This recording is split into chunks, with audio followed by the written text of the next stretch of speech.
My name is Woman Who Stands Strong. I am from the Anishinaabe community in Sault Ste. Marie, Ontario. When I was a very young girl in the family that adopted me, I always was curious about why I was a different color. Even though that wasn't ever an issue with them, they never said that I was different. I just understood and knew that just from my own perspective of being in that family. There wasn't anything taught in school around Indigenous families or First Nations or First People. My heart wanted to know who my family was and where I belonged and what my purpose was in this world. My name is Amanda Middleton. I was born Amanda Vandell, basically born and raised in the Edmonton area. Come on, pup. I love living out here on the acreage. We have Saskatoons that we enjoy and lots of animals. For my grandmother to lose her status for marrying a non-status man, because Granddad was Métis, so, she was marrying somebody similar bloodlines, I guess, to her, but he just wasn't recognized as status. I think it was, very sexist for the government to take away her status for whom she married. These are my grandparents. So we have Elizabeth Callahoo, and she married Ben Vandell.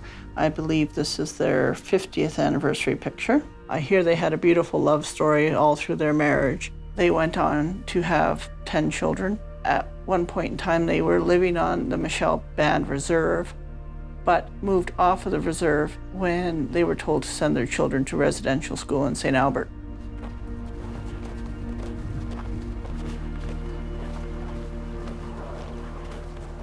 Kwei, my name is Lynn Gale, and I'm an Algonquin from the Ottawa River Valley. I'm a Turtle Clan member, and the work I do as a writer, as an activist, as an artist revolves around Indigenous rights, Algonquin rights, land claim and self-government process versus the treaty process, sex discrimination in the Indian Act, and giving more currency to Indigenous knowledge.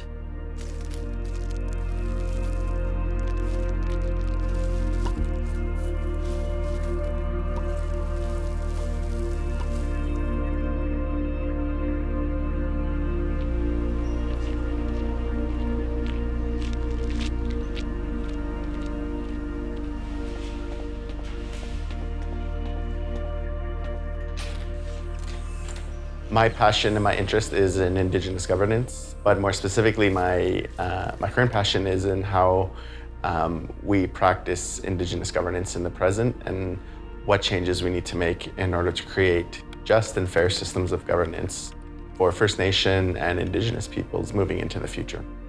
Bands often contain people from diverse backgrounds. So you didn't have an encampment with just Cree people, or say Assiniboine or Saulteaux people. You had people mixed into groups, and even the Métis were often part of bands or encampments as well.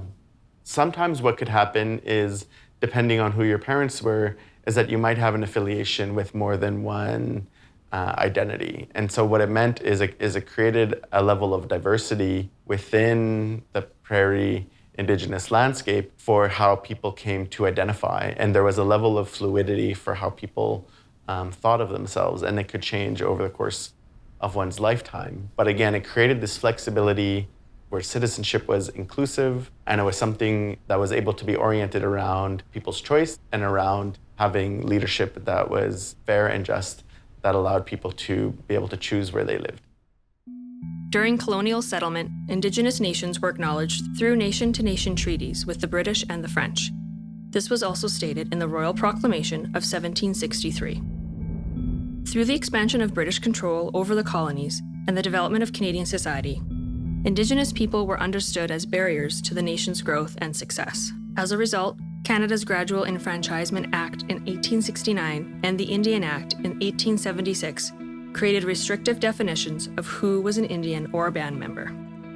These laws discriminated against Indian women by removing their status if they married a non-Indian man. Indian women who were stripped of their Indian status were not permitted to live on reserve. Their children and future descendants were also not eligible to have Indian status. Further restrictions to access to Indian status caused Indigenous kinship systems and communities to suffer, as it severed family ties. Without the support of community and family relationships, as well as cultural connections, women and their children became more vulnerable living in Canadian society. I've made a lot of efforts to learn who I am as an Indigenous person and learn about Indigenous knowledge philosophy and what is it and how does it differ from Western knowledge systems. As you move more deeply into it, you become more confident in who you are as an Indigenous person. So this is my, what I call my Treaty at Niagara Wampum Bundle. It's really special to me. I made this as part of my PhD work on the Algonquin land claim and self-government process. I went to graduate school, and at the master's level, my topic was identity. And I looked at the issue of blood quantum, phenotype physiology, meaning how you look, and Indian status. And I looked at how those colonial definitions of who we are, how they're harmful to us. Of course, they're harmful to our nations and our right to be self-determining people, but they also harm us spiritually and emotionally and physically. The main interest the Canadian government has had in legislating Indigenous identity has been to see Indigenous identity, at least from a legal and a political perspective, eventually cease to exist. This was accomplished through a wide variety of manner. So for one, First Nations people and Métis people were racially separated. The main reason to create this racial distinction between First Nations and Métis people was in order to be able to separate people off, so you wouldn't have the strong kinship bonds. And through creating these distinctions, hopefully over time, it would make it easier to assimilate each group and eliminate their political and legal status within Canadian society. The discrimination that took place in some cases drove families apart and clearly denied rights. And the ongoing existence of the Indian Act and the fact that Canada is the sole authority on who is determined to be a status Indian, and that's just wrong. In 1951, the Indian Act was amended to create a single Indian register, a list of all those with status run by the federal government instead of by Indian bands. The Indian Registrar, a government office, holds the power to add or delete names from the register. At this time, when an Indian man was added or deleted from the register, his wife and children were also deleted or added. In an effort to further control how status could be passed down through the male line, the double mother rule was created. This meant if an Indian man married a non-Indian woman, she became a status Indian. The rule also allowed the father to pass on Indian status to his children. If a male Indian child of these parents also married a non-Indian woman, they would also be able to pass on Indian status to their children, but these children would be stripped of their Indian status at age 21. The amendments to the Indian Act in 1951 maintained the previous sex discrimination towards Indian women who married non-Indian men. Women still lost their Indian status if they married a non-Indian man, while Indian men retained it and could pass on their status if they married non-Indian women.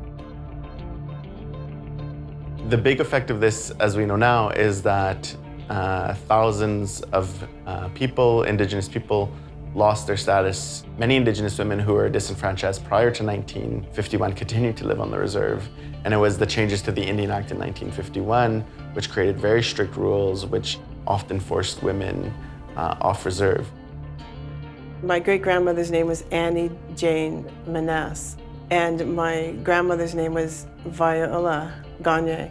They were from Golden Lake First Nation, now called Pikwakanagan First Nation. Annie Jane Maness lived there with her husband, Joseph Gagne, and Joseph Gagne was also Algonquin. He went to war, and when he came back, they were escorted off the reserve. And the reason they were escorted off the reserve was because Joseph Gagne was only Indian through his mother, not his father. Once a woman married out, she no longer became an Indian. Although they were escorted off the reserve, my father still considered Golden Lake his community, and that's where his heart was. He was denied the pride of being Indigenous. He was denied the pride of being a human. They took away his dignity. Our women are suffering because of that fact that, you know, they did come in and just take it from us without any right. There's just a horrible gender-based discrimination in the application by Canada of the Indian Act. Canada shouldn't have the authority to determine who is quote-unquote an Indian and who has, rights to access to treaty rights and to status rights. So, what should happen to the Indian Act? As the legal definition of who was entitled to be an Indian was more narrowly defined, sex discrimination continued to grow towards women who lost their status. As a response to the sex discrimination, many women across the country started to rally and take legal action against these injustices. Mary Chuax Early was an influential leader in the 1960s. She lobbied for changes to the Indian Act by organizing the social political organization Indian Women for Indian Rights, which grew across the country. In the 1970s, both Jeanette Corbière-Laval and Yvonne Bedard took their equality cases for removal of Indian status to the Supreme Court of Canada and lost. From 1977 to 1981, Sandra Lovelace, now a Canadian senator, petitioned the United Nations for the loss of her status when she married a non-Indigenous man. In her case, the committee declined to rule on sex discrimination, but ruled that Canada was in violation of an international covenant protecting culture, religion, and language. These events set the stage for future changes to the Indian Act to remedy the inherent sex discrimination. H.P. Ruddy said to my great-grandmother, when you married Joseph Gagne, a white man, you became a white woman. I have a picture of him, and you can tell he's not a white man. My father, William Vandell, who had passed in 1980, a few years after that, my mother was interested to see if there had been any benefits for him or for myself as a minor child. So in December of 1983, my mother had a lawyer contact Indian and Northern Affairs requesting any information, and that at that time he would not have been entitled to any benefits. And this was in 83. I believe the law changed in 85, which would have reinstated him as it reinstated his mother. In 1985, Bill C-31 amended the Indian Act to address sex discrimination and bring it in line with Section 15 of Canada's Charter of Rights and Freedoms. Changes in Bill C-31 allowed many Indigenous women to reapply for their status as a 6-1 classification if they married a non-status man. However, Bill C-31 resulted in a new form of sex discrimination when the double mother rule was removed from the Indian Act in 1985. These changes meant that individuals who lost their status at age 21 as a result of the double mother rule were now able to have their status reinstated as 6-1 classification. Essentially, this meant that a status Indian man could transmit 6-1 status to his grandchildren and 6-2 status to his great-grandchildren. On the other hand, when a woman was reinstated, she would only transmit 6-2 status to her child and may not transmit status to her grandchild. Bill C-31 provided greater rights to Indian status men to pass down their status compared to Indian status women. You know, in 1985, when they amended the Indian Act, we all know that they didn't eliminate all the sex discrimination. They so-called bringing in legislation to bring the Indian Act in line with the Charter of Rights. The women weren't happy because the sex discrimination was just passed on to the children and the grandchildren and the great-grandchildren. So in 1985, the amendment to the Indian Act was a failure. After 1985, all children of Indian men and Indian women who had children with a non-status person for 2 successive generations could not register for Indian status. This came to be known as the second-generation cutoff. It continues to be applied equally to both sexes since this change. A person defined as 6-1 Indian had to have children with another 6-1 or 6-2 Indian to pass on 6-1 classification to their children. If a 6-1 Indian had children with a non-status person, their children would be classified as 6-2. If a 6-2 Indian had children with a non-status person, their children would not be able to register as a status Indian. Indigenous women continued to fight for equality. After applying for her Indian status in 1985, Sharon McIver received 6-2 status, but challenged the Indian Act through the Charter due to the continued sex discrimination. This battle would go on for many years.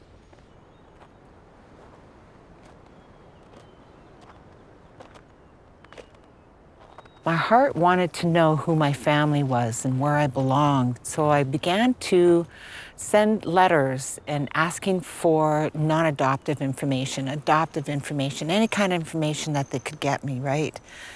And all the information that came back said, you're not an Indian. You don't match up. It's, no, not at this time, right? That must have been about 3 times that they had told me that I was not an Indian. And that in itself is a very painful process to try to work through. I was ready to give up. Like I was ready to say, okay, well, maybe that's not my path. Maybe I'm not supposed to address this. This isn't my journey. It's not my fight. I am Indigenous. And even though you're trying to say that I'm not, you cannot take that out of my heart. I know in my heart that's who I am. I would say that the relationship between my grandmother and my father and myself was disrupted because of colonization, you know. So I had to establish a relationship with her, which started through writing letters and phone calls. And she told me the story about her parents, Annie Jane Manasse and Joseph Gagne, and how Joseph Gagne was also Indian in his own right through his mother, Angeline Jocko. We managed to get her Indian status and her mother Indian status. And that took a long process, just getting to know her through the oral tradition. And but then when they gave my father 6-2 status and they wouldn't give me status, I realized I had to move into archival research. People often will come here to look for genealogical records. So that might mean birth, marriage, or death records.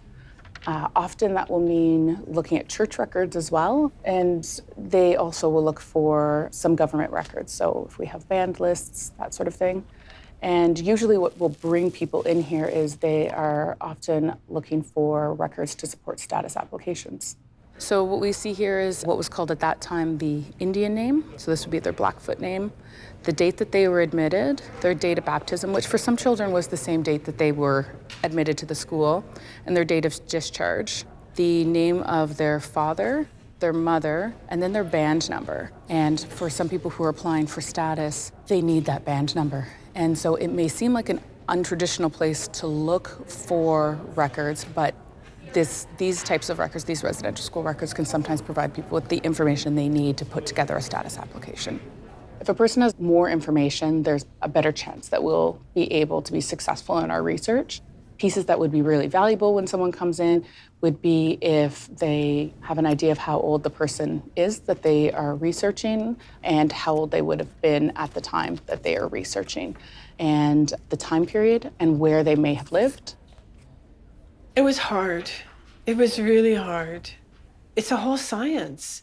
And I was looking for a needle in the haystack. I was looking to link my great-great-grandmother, Angeline Jocko, to her brothers. It was hard, but I did it. And it took me 9 years just to do the oral family research and the archival research. And then finally I applied in 1994. And I didn't know how they were going to address the issue of unknown and unstated paternity, and then they assumed it was a white man, and I was denied, even though I found that document to upgrade my grandmother and my great-grandmother. My father was still considered a 6'2" because of this issue of unknown and unstated paternity. They denied me Indian status, and then we had to, of course, take it to court. In 2001, Lynn Gale challenged the Indian Act because of unknown and thus unstated paternity in her lineage. She did not know who her paternal grandfather was. Through Indian and Northern Affairs Canada's policies and practice, it was assumed that he was a non-Indian man, therefore his status was denied. This first statement of claim was struck, but the legal team was given permission to challenge the Indian Act through charter law. After years of affidavits, a discovery process, and expert reports, her case was heard in 2014. She lost. However, she was able to move her case to the Ontario Court of Appeal because of 2 errors of law. In the end, the Court of Appeal, relying on administrative law, ruled in her favor. Gale won her case and obtained 6'2" status. Hey, Charlie. Back in 2003, I tried applying for my status. We really didn't know what would happen. So I submitted an application. And at that point in time on the form, I had to basically do the genealogy, so showing my father and his parents and his grandparents, going back to my grandmother. But I believe the law at the time only recognized the disenfranchised woman, who would have been my grandmother, Elizabeth, and her children, which would have been my father. So that made me ineligible. I did not become eligible until 2012. In 2007, after 20 years of litigation, Sharon McIver won when her son was granted 6-1 status, passing on status to his children. The British Columbia Supreme Court ruled to eliminate sex discrimination as far back as 1869. Canada appealed this decision to the British Columbia Court of Appeal. The Court of Appeal ruled to include a 1951 cutoff date. As a result, in 2010, when Bill C-3 was enacted, much discrimination continued, even though thousands could register for status. McIver then appealed to the Supreme Court, but they refused her appeal. She then took her case to the United Nations. I went ahead and I filled out all the paperwork again. And again, the paperwork came back, said my numbers don't match. And it wasn't until I got out that poster board on Facebook and said, I need to find my birth family. And through that poster board, within 3 days, I found my mother, my brother, and a sister. Within a month, I was sitting with them. When I look back, I don't think I was asking the right questions to the right people.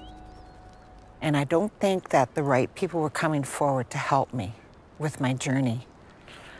And I think I really needed to deal with the anger. I was really, really mad. And that really doesn't support what I was trying to do. And so dealing with my own anger and my own, I guess, disappointment with the government, that they would not hear what I had to say. Legal challenges continued. Stéphane Deschenaux in Quebec fought for equality because his grandmother's marriage to a non-Indian man meant he couldn't pass his status on to his children. Deschenaux won his case in 2015, which prompted Bill S-3 in 2016, and the bill passed in 2017, despite criticism that it hadn't eliminated all sex discrimination. Jeanette Laval lost her case at the Supreme Court of Canada, but in 1985, the government decided to fix that, fix the discrimination against Jeanette and those of us like Jeanette. And there was no court that told them to do that. They recognized it as ongoing discrimination and they fixed it.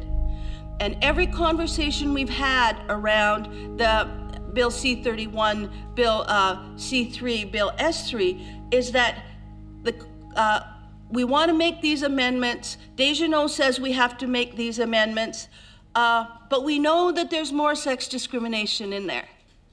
We know, and we're going to fix it next week, next year, next decade, next 50 years, whenever the time frame is. And so to be here again and to ask you again, can you not look at the ongoing discrimination and fix it? It's not rocket science. Through pressure from other court challenges at the same time, like the Gale case and the UN ruling on McIver that all sex discrimination be eliminated, amendments to the bill had to be made by the Canadian government. By August 15, 2019, all known sex discrimination was removed. This bill was a response to a Quebec court case dealing with the Deschenaux issues. So many Indigenous women for years who had been lobbying for justice were concerned that this bill didn't go far enough and that, in fact, it didn't live up to what the government's intent was. And rightly so, they were anxious to, with this shot at it again, to get it done correctly this time. In 2017, when my case was heard and I won, And they said, you have 6'2". I was like, so I have a new form of sex discrimination. They didn't resolve it after all of these years. I remember I started in 1985 and here it was 217 and I just have a new form of sex discrimination imposed on me. It was pretty disgusting. It was really sad. I knew that I was continued to face discrimination. But what took me a while to understand was that they didn't use charter law to make the decision. They used administrative law. And I was fed up and tired. So I wasn't really celebrating.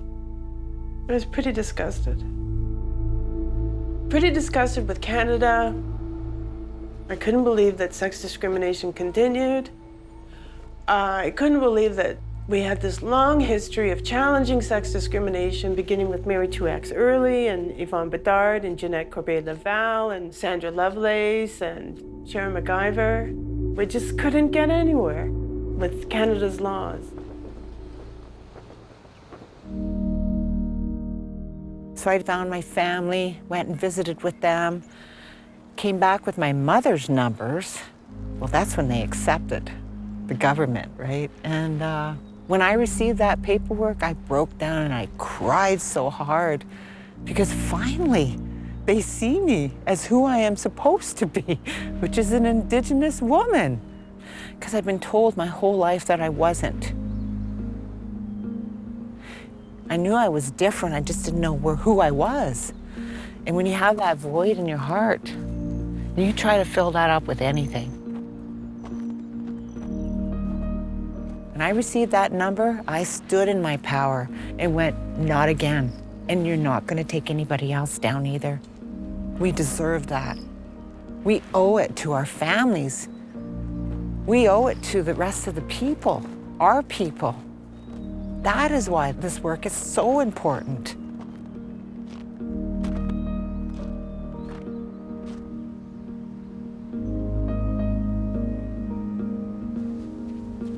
October of 2017, I applied again, and I do have a letter coming back to me about them receiving all my information. They did ask for my father's long-form birth certificate, and almost exactly a year later to the day, I did actually receive my status.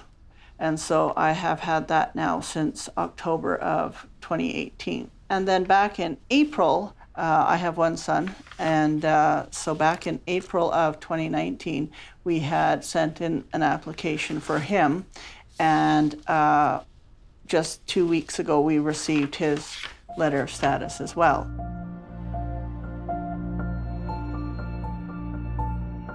Since the passing of Bill S3 and additional amendments, thousands of people are now eligible to register for Indian status. You might be eligible if your mother, grandmother, or great-grandmother lost their status as a result of marriage to a non-status person. Your siblings and cousins have status. Your parent or grandparent was omitted from the Indian register because of their mother's marriage to a non-Indian man before April 17, 1985. If you have circumstantial evidence to identify or explain unstated or unknown paternity when you were previously ineligible for status because of the policies. To fill out the application for Indian status, you will need to provide information about yourself, your parents, and possibly your grandparents. This includes your legal name and birth certificate, First Nation or band name, registration numbers for direct relatives, your contact information. If you were adopted or you have unstated or unknown paternity, information may be harder to find. Research as much as possible for your application. The registrar can use discretion based on the probability that your relative had Indian status. You will be informed if they require more documentation. Hearing the voices of women and their descendants who were denied their rights of recognition of their heritage, recognition of their bloodlines, recognition of their culture, in engagement in their own communities. I hope that it can't make up for what people have lost, but it can change it from here forward for those people who come forward to have their status reclaimed, and it can change it for future generations. Don't give up. Please don't give up, okay? Because that's what they want you to do. They want you to give up, and they need to be responsible for what they've done so far.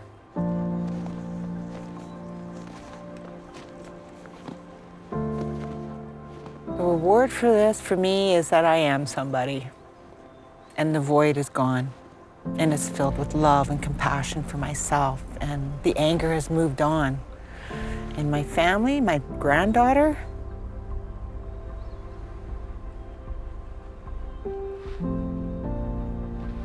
she's so proud of her grandma. So proud of her grandma.